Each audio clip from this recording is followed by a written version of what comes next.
ಕೇಳಿದಿರಾ ಶೋಷಣೆಯ ವಿರುದ್ಧದ ಹಕ್ಕು ಅಂತ ನಮ್ಮ ಸಂವಿಧಾನದಲ್ಲಿ ಬರುವ ಒಂದು ಮಾತು. ಕೇಳೋಕೇನೋ ದೊಡ್ಡ ವಿಷಯ, ಕಷ್ಟದ ಪದ ಅನ್ಸುತ್ತೆ ಅಲ್ವಾ? ಆದ್ರೆ ಅದರ ಅರ್ಥ ಇದೆಯಲ್ಲ, ಅದು ನಮ್ಮೆಲ್ಲರ ದಿನನಿತ್ಯದ ಬದುಕಿಗೆ, ನಮ್ಮ ಗೌರವಕ್ಕೆ, ನಾವು ಒಬ್ರನ್ನೊಬ್ರು ನೋಡೋ ರೀತಿಗೆ ಸಂಬಂಧಿಸಿದ್ದು. ಸೊ ಬನ್ನಿ, ಈ ಶೋಷಣೆ ಅಂದ್ರೆ ನಿಜವಾಗ್ಲೂ ಏನು, ನ್ಯಾಯ ಅಂದ್ರೆ ಏನು ಅಂತ ಒಟ್ಟಿಗೆ ಸೇರಿ ಅರ್ಥ ಮಾಡ್ಕೊಳ್ಳೋಣ. ಸರಿ, ಶುರು ಮಾಡೋಣ. ಆ ಒಂದು ದೊಡ್ಡ ಪದ ಶೋಷಣೆ ಅಂದ್ರೇನು? ಕೆಲವೊಮ್ಮೆ ಈ ತರಹದ ಪದಗಳು ನಮ್ಮನ್ನ ಸ್ವಲ್ಪ ಕನ್ಫ್ಯೂಸ್ ಮಾಡ್ಬಿಡುತ್ತಲ್ವಾ? ಆದ್ರೆ ಅದರ ಹಿಂದಿರೋ ಭಾವನೆ ಇದೆಯಲ್ಲ, ಅದು ತುಂಬಾನೇ ಸಿಂಪಲ್. ನಿಮ್ಗೇನನ್ಸುತ್ತೆ? ಆಗ ರೋಹನ್ ಸ್ವಲ್ಪ ಯೋಚನೆ ಮಾಡಿ ಹೇಳ್ತಾನೆ, ಅಜ್ಜ, ಶೋಷಣೆ ಅಂದ್ರೆ ಕೆಲವರು ಸ್ವಲ್ಪ ಬಾಸಿ ತರ ಬೇರೆಯವರಿಂದ ತಮ್ಗಿಷ್ಟ ಬಂದ ಹಾಗೆ ಕೆಲ್ಸ ಮಾಡಿಸ್ಕೊಳ್ಳೋದು. ಎಕ್ಸಾಕ್ಟ್ಲಿ ರೋಹನ್, ನೀನು ಯೋಚನೆ ಮಾಡ್ತಿರೋ ದಾರಿನೇ ಸರಿ. ಖಂಡಿತ ಅದು ಶೋಷಣೆಯ ಒಂದು ದೊಡ್ಡ ಭಾಗನೇ ಸರಿ. ಆವಾಗ ಮೀರಾ ಇನ್ನೊಂದು ಸ್ಟೆಪ್ ಮುಂದೆ ಹೋಗಿ ಕೇಳ್ತಾಳೆ, ಅಥವಾ ಯಾರನ್ನಾದ್ರೂ ಅನ್ಯಾಯವಾಗಿ ಏನಾದ್ರೂ ಮಾಡುವಂತ ಫೋರ್ಸ್ ಮಾಡೋದಾ? ಆಹಾ ಮೀರಾ, ಸೂಪರ್. ನೀನ್ ಹೇಳಿದ್ಯಲ್ಲ ಒಂದು ಪದ, ಅನ್ಯಾಯವಾಗಿ. ಅದೇ ಇಲ್ಲಿರೋ ಮ್ಯಾಜಿಕ್ ವರ್ಡ್. ಸುಮ್ನೆ ಕೆಲ್ಸ ಮಾಡಿಸೋದಲ್ಲ, ಅದನ್ನ ತಪ್ಪು ಅಂಟು ಗೊತ್ತಿದ್ರೂ ಅನ್ಯಾಯದಿಂದ ಮಾಡಿಸೋದು. ನೋಡಿ, ನೀವಿಬ್ರೂ ಹೇಳಿದ್ದನ್ನ ಒಟ್ಟು ಸೇರಿಸಿದ್ರೆ ಶೋಷಣೆಯ ಅಸಲಿ ಅರ್ಥ ಸಿಗುತ್ತೆ. ಅದರ ಬುಡದಲ್ಲಿ ಒಂದು ಫೀಲಿಂಗ್ ಇದೆ, ನಮ್ಮ ಮನಸ್ಸಿಗೆ ಒಳಗಿಂದಾನೆ ಚುಚ್ಚುತ್ತಲ್ಲ, ಛೆ ಇದು ಸರಿಯಿಲ್ಲ, ಇದು ತಪ್ಪು ಅಂತ. ಆ ನೋವಿನ ಫೀಲಿಂಗ್, ಆ ಅಸಹಾಯಕತೆ ಇದೆಯಲ್ಲ, ಅದೇ ಶೋಷಣೆ. ನಮ್ಮನ್ನ ಆ ಕೆಟ್ಟ ಫೀಲಿಂಗ್ನಿಂದ ಕಾಪಾಡೋಕೇನೆ ನಮ್ಮ ಸಂವಿಧಾನ ನಮ್ಗೊಂದು ಹಕ್ಕು ಕೊಟ್ಟಿರೋದು. ಅದೇ ನಮ್ಮ ಸಂವಿಧಾನದ ಆರ್ಟಿಕಲ್ 23, ಶೋಷಣೆಯ ವಿರುದ್ಧದ ಹಕ್ಕು.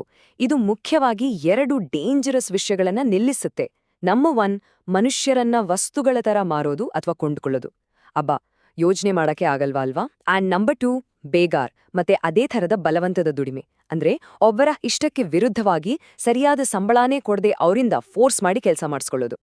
ಈ ಕಾನೂನಿನ ಮಾತುಗಳನ್ನ ಬರೀ ಪುಸ್ತಕದ ಪದಗಳಾಗಿ ಓದಿದ್ರೆ ಅಷ್ಟೊಂದು ಅರ್ಥ ಆಗಲ್ಲ.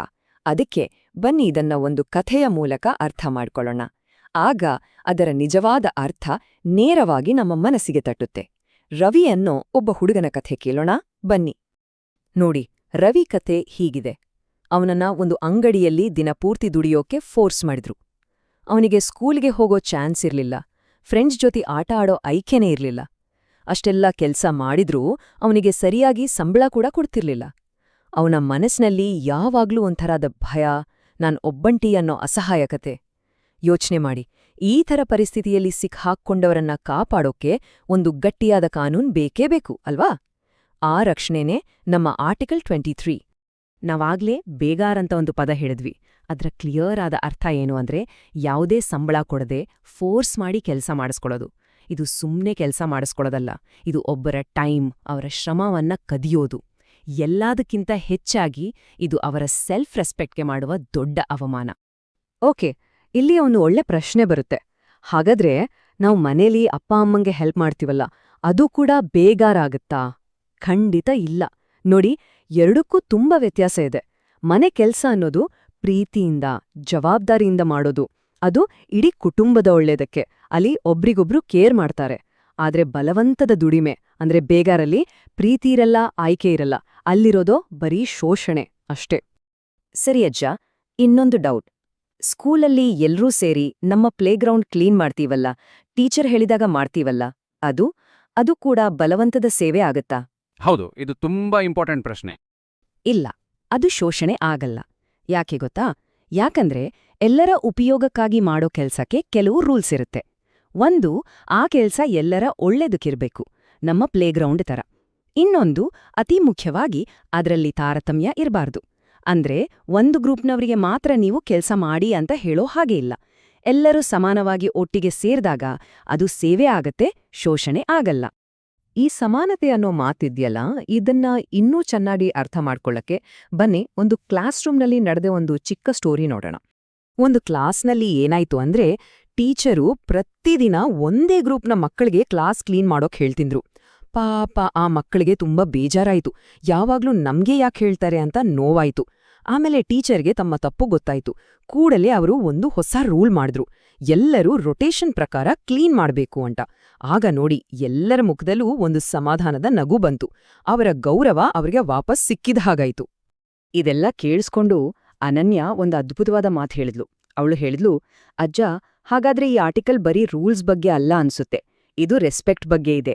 ಎಕ್ಸಾಕ್ಟ್ಲಿ ಅನನ್ಯ, ನೀನು ಈ ಕಾನೂನಿನ ಹೃದಯವನ್ನೇ ಅರ್ಥ ಮಾಡ್ಕೊಂಡ್ಬಿಟ್ಟೆ.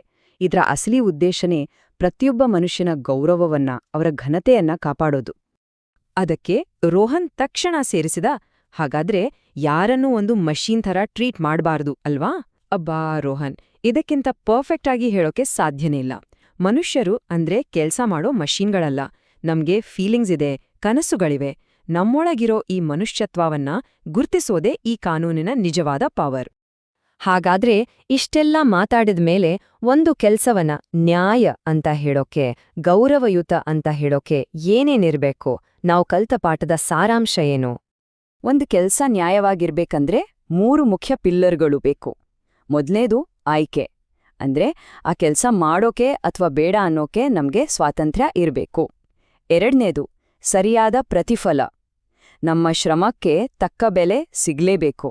ಮತ್ತು ಮೂರನೇದು ಸಮಾನತೆ, ಯಾರು ನಡುವೆಯೂ ತಾರತಮ್ಯ ಮಾಡದೆ ಎಲ್ಲರನ್ನೂ ಒಂದೇ ರೀತಿ ನೋಡ್ಬೇಕು. ಈ 3 ಸೇರಿದ್ರೆ ಅಲ್ಲಿ ಶೋಷಣೆಗೆ ಜಾಗನೇ ಇರಲ್ಲ. ಸರಿ, ಕೊನೆಯದಾಗಿ ಒಂದು ಪ್ರಶ್ನೆ. ಒಂದು ಕ್ಷಣ ಸುಮ್ಮನೆ ಯೋಚನೆ ಮಾಡಿ.